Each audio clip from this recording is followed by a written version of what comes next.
tus negros ojos, que me arrobe a la vista de tu rostro soñado,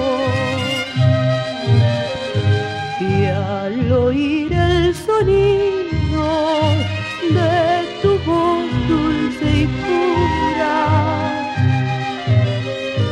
toda yo me transporte a un mundo ignorado. Tú eres la primera visión soñada que en mí ha despertado un amor tan grande, sublime y profundo. Tú tan solo eres quien me ha hechizado con tus mil encantos, y con tu mirada me enseñas a amar.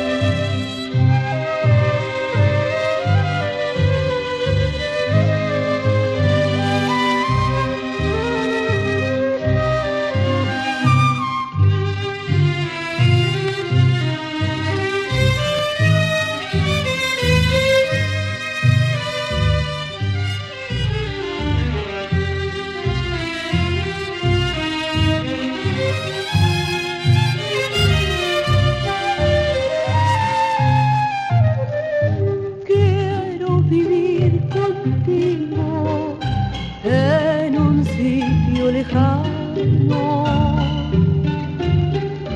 donde reine la dicha, la paz y la alegría.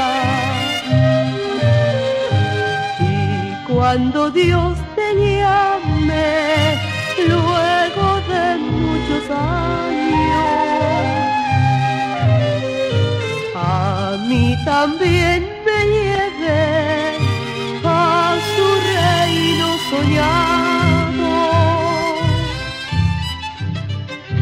Tú eres la primera visión soñada que en mí ha despertado un amor tan grande, sublime y profundo.